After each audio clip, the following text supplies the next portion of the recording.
Well, hi again, everybody. Welcome to another episode of 100 Yards of Football. This is our 2026 NFL Draft Prospect Show. Today, we're going to feature Christen Miller, a 6'4", 321-pound defensive tackle out of the University of Georgia.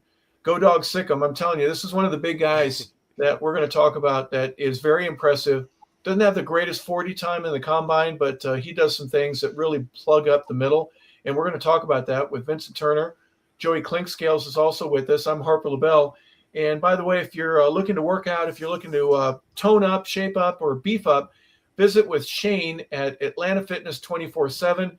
They will have all the things that you need to be able to work on your body to change and tone what you would like to, and to do so in a manner where it is very comfortable, it is conducive to what your workout would be, and it'll be a heck of a lot of fun. So Atlanta Fitness 24/7. All right, guys, let's talk about Christen Miller. Here's a kid that is as big as you want him to be.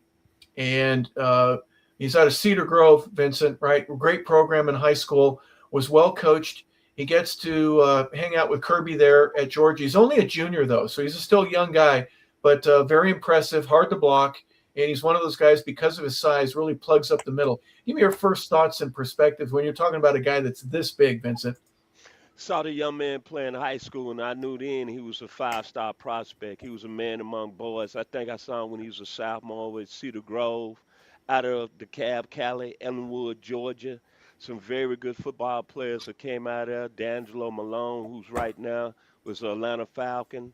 Justin Schaefer, offensive guard. Deion Glover, former basketball player at Georgia. Very, very athletic school that puts a lot into that school from the community. So what you're getting is a guy very powerful, very explosive, quick first step. And when you think about this, gentlemen. Jordan Davis, a former dog, just signed on March the 7th. What, 3 years, 78 million, 65 million guaranteed, 18.75 million signing bonus. Christen Miller is going to be that type of D tackle for Georgia. I really expect this guy is going to come into the National Football League and be a stable guy. And they're even going to say this: if he gets with the right team, right situation, and you mentioned a good point, Hopper, he's only 21 coming out as a third-year junior. This guy got Pro Bowl potential to me. Maybe I might stepping over the boundaries, but guy is a very solid football player. Back to you, Mr. LeBel. Well, there's a 4.940, which at that size, Joey, is incredibly telling, right? You're 320 pounds now. Vincent, you also had said that you paid attention a little bit to the pro day. He had that today. We're recording here on Wednesday, the 18th of March, and he looked a little bit lighter. I don't know what the exact Yes, weight sir. was, but a 4.940 at that size, Vincent, that's impressive. Is that something that you can confirm that he was lighter than what the 321? Yeah, I just saw it on social media because Harper, you're gonna like this. You being a great former Atlanta Falcon. The Falcons had 30 representatives out there at the Georgia Pro Day. And Ian Cunningham, the new GM, came away very impressive with Mr. Miller. That was on Twitter. And they had him go through several drills, but when they came in and all the scouts, all 32 teams were there today, the first person they wanted to see was Christen Miller, not C.J. Allen. And they showed the young man standing up. They said, "Oh, I cannot believe that he's in that much better shape. He looks good." And then also too, somebody asked this: "Where's Uga at?" Back to you, Harper. Yeah, yeah. I'll get some pro day. I don't know about that, but you got to have somebody there. 30 representatives from one team, Joe. That's obviously very impressive. But you know what? The Falcons don't have a first-round pick, so they're probably looking at some of the guys they really have to hit the nail on the head when it comes to who they go with. Here's what I liked about Christian. And Joey, tell me if I'm wrong with this. Here's a guy, he doesn't have a whole lot of sacks. He only had 1.5 this past season. 20 tackles, 25. But he eats up offensive linemen. If he keeps you off of my linebacker, the guy that is going to make the play, I'm worth my weight in gold. He's going to plug up the middle. You can't run where he is, and he's going to make one of those guards, tackles, maybe even a center. He's going to make it much more difficult for them to get to that next level. Is that something that you see as well? Without question. You see this guy, he's a strong, powerful guy. He does have some short area quickness. He's got really good initial quickness.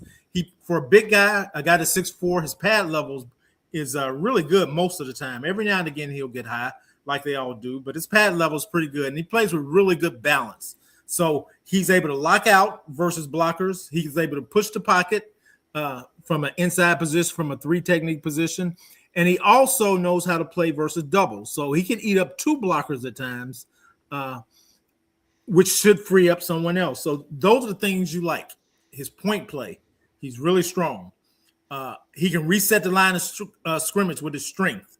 For a big guy, he plays with a pretty good motor most of the time. You can see him running sideline to sideline when he sees things. He is physically tough. Now, he plays with a harness on his right shoulder, which tells you he's got some type of shoulder impingement at some point in time. So hopefully that's cleared up now since the season is over. And I don't think he lifted at Indy. So that's something. And look at that picture right there. That's probably when he got hurt. But he plays with, but he has strength. He plays under control. He can take on two blockers and not lose the line of scrimmage. The range is good, not great, but again, you can see him running from sideline to sideline for a guy that he played it at easily 320. You can see that on tape. Now I don't know what he is now. He's probably lighter for the pro day and the workout. But again, at 320, if he ran 4.9. I can only imagine what he is now, and I'm sure his drills are really good. So I could see this guy being a pretty high pick. I'm going to say second round, but these guys like Christen Miller are hard to find. You'll see Ohio State has one. I evaluated a couple other schools that have one, but this guy is really strong. So you don't see a lot of sack production, but teams that are a 34 team would like this guy. Okay. A 4-3 team will like this guy because, he can control the A gap and go up the field and play with power, and he plays with leverage. So there are a lot of teams that will like the way this guy plays. And again, there's more to the game than sacks for a big guy. Now, if you can get a guy like this guy who has the strength to push the guard or the center into the quarterback's pocket, into his lap, and get the quarterback off the point, that's almost as good as a sack because you're making the quarterback move for somebody else to make the play. So I think this guy not only is a really good player, I think he has a chance to go pretty high in the draft. Vincent, one of the things that I tend to take into effect is your legacy, where you come from. And with the SEC, I know you love the Dogs anyways, but you've got an LSU program for years that's been putting defensive players into the league that are ready to play and they star. The University of Alabama, of course, over the past few years, the defensive lineman that can lock out, find where the ball is and get to it. And Georgia is now also a part of that.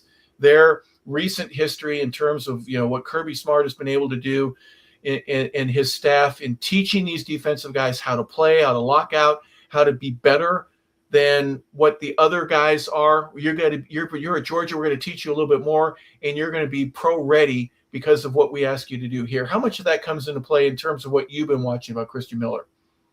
Huge. I remember when Kirby Smart took the job at Georgia, and he was the D coordinator at the University of Alabama. And you think about the D lineman that came under him. Two of them right now comes to my mind: Jonathan Allen is getting paid, and Deron Payne, and throwing Raheem Davis right now.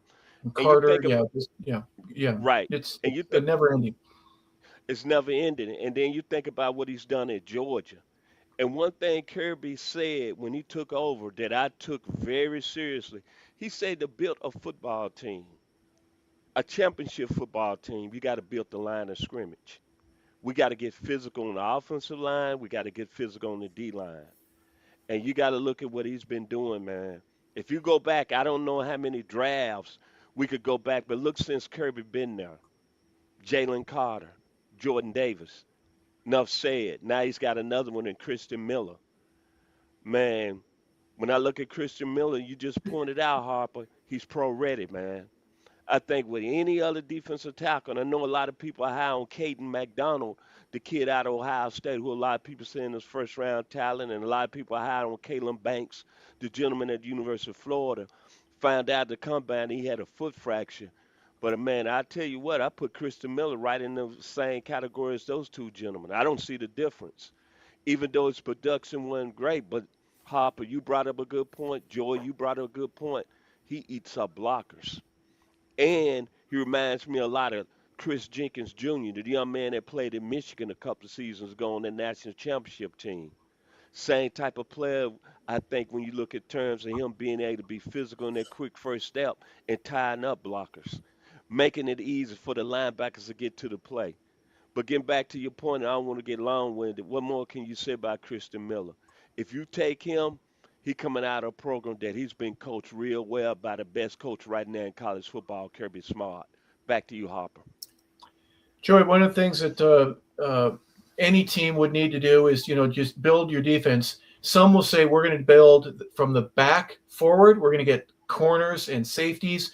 We're going to be able to cover people. I'm going to have a guy that can be a Dion type guy or Rod Woodson, and then we'll get the pressure on. But we're going to be we're going to box out the wide receivers first. There are other organizations that say, nope, we're going to develop the defensive line first. If the quarterback doesn't have time to throw, we don't have to have a great secondary, but the ball's going to come out earlier. We're going to get some picks. Does Christian Miller's talent level really kind of sew up a team that really needs somebody in the middle to be able to protect and then just work on the edge? Is that where his forte is? It's just being one of those guys that really, you mentioned earlier, get the quarterback off his spot. Move him around so that he's uncomfortable. And then our secondary, in the terms of defensive philosophy, how does he fit in your mind's eye?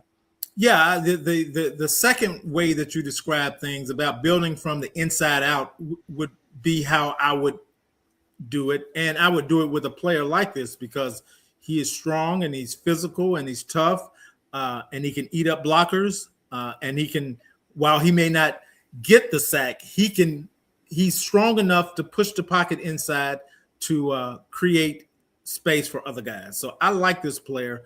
And Vincent, you mentioned a guy like Banks from Florida. Given the two, Banks is a guy you're hoping to get up. He's probably got a higher ceiling where this guy has a higher floor. So if I need to play one of those guys today, for sure I'm taking this kid over Banks because you're betting on the come with Banks. You haven't always seen it. You've seen a lot of good things with this guy, a lot of physicality, a lot of being able to reset the line of scrimmage with this guy that you don't necessarily see in Banks. You see a lot of up and down play with Banks. So I really like this guy. And again, I think this guy has a chance to be at a second round pick. That's probably his ceiling, a second round pick. Somebody might like him enough to take him at the back end of the first, but I think in the second round, I think you're getting a really good football player who can help your football team. Some of the great things that we've talked about, Vincent, his ability to plug up the gaps and all that. Is 320, is that a thing where one of the concerns is that he's going to get tired and he's going to stand up and he's going to miss out on some of his techniques when he gets fatigued, and so he's going to lack in certain areas in terms of being a dominator, right? I played with Reggie White. Reggie didn't take plays off, right? He was the toughest, strongest, biggest guy out there, and he played like it. I'm not asking him to be Reggie White. I'm asking him to be the best Christian Miller that he possibly can be. But with shoulder surgery, with being heavy, and sometimes you get a little tired out there and you play like it a little bit high, and your technique or being able to squeeze everything out of you might not be a 100% situation. Is that something that concerns you? No, sir. I think about when Georgia was struggling early on defensively. There was two players that was very consistent on their defense. There was C.J. Allen and Christen Miller. And I think about the Ole Miss game. Ole Miss moved the ball up and down the field. Trinidad Chambliss, that was his coming out party. But in that fourth quarter, go back and watch that game film. Who was creating havoc in the middle that really turned that game around defensively for Georgia? Christen Miller and C.J. Allen. I don't have no problems, no worries about Mr. Miller. I'm going to say it again, pro-ready skill set, ready to go to the next level. And if Jordan Davis got paid that type of money, let me read his contract again back on March the 7th.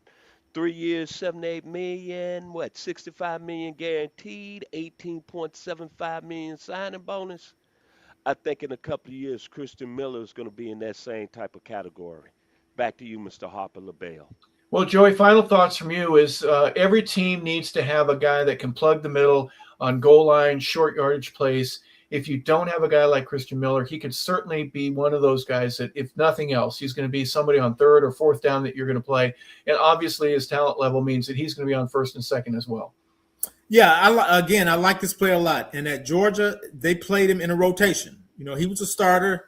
They had waves of guys going in like every 2 or 3 series. Another group will come in, and it'll be the same way in the NFL. So they're not going to ask him to play 80 snaps a game. You know, so I don't have any problem with saying this guy will come in and he'll be a pretty effective and efficient player in the National Football League. Will he have a lot of sacks? Jordan Davis had a career year this year. Jordan Davis lost a lot of weight from where he was in the past, and he had a career year. This guy, maybe not, you know, Jordan Davis is also 6'6", 6'7". This guy may not be the same kind of player, but I like this player. This guy is going to be a really good NFL player. And for his skill set, because he's really strong, again, he can reset the line of scrimmage. He plays with his hands, which you like to see big guys do. He can keep guys off his chest. And again, you see the strength in his lower body. When he's walking guys back to the quarterback, that's not hands. That's hips and thighs and legs. And he's got all that. He got strength in his lower body. So I have no qualms about this player. I think he's going to be a really good NFL player. I'm not saying he's going to be a Pro Bowl player, but he could be. I'm not saying he won't be, because his strength is special. Yeah. Someone's going to be at that position. It might as well be him. Maybe in a couple years, you never know. But he still is a youngster. He's only a junior, leaving early out of the University of Georgia. That's Christen Miller, defensive end, out of Cedar Grove High School. And he's originally from Ellenwood, Georgia, and he was a Georgia Bulldog. So if he stays in Atlanta, and as Vincent told us a little bit earlier, there were all kinds of representatives from the Falcons that were there just to visit and talk with him. If he's still available, will he be taken here in Atlanta, or will he go somewhere else? We're going to find out here when the draft comes in about a month from now. In the meanwhile, we want to say thank you for watching the show. This has been 100 Yards of Football, the 2026 NFL Draft Prospect Show, featuring Christen Miller, defensive end out of the University of Georgia. It's been brought to you with Vincent Turner, with Joey Clinkscales. And again, I'm Harper LeBel saying thank you for tuning in, everybody. If you like the show, please like or subscribe, and please tell a friend. We'd greatly appreciate it. And in the meanwhile, I want to say thank you for watching, everybody. Have a fantastic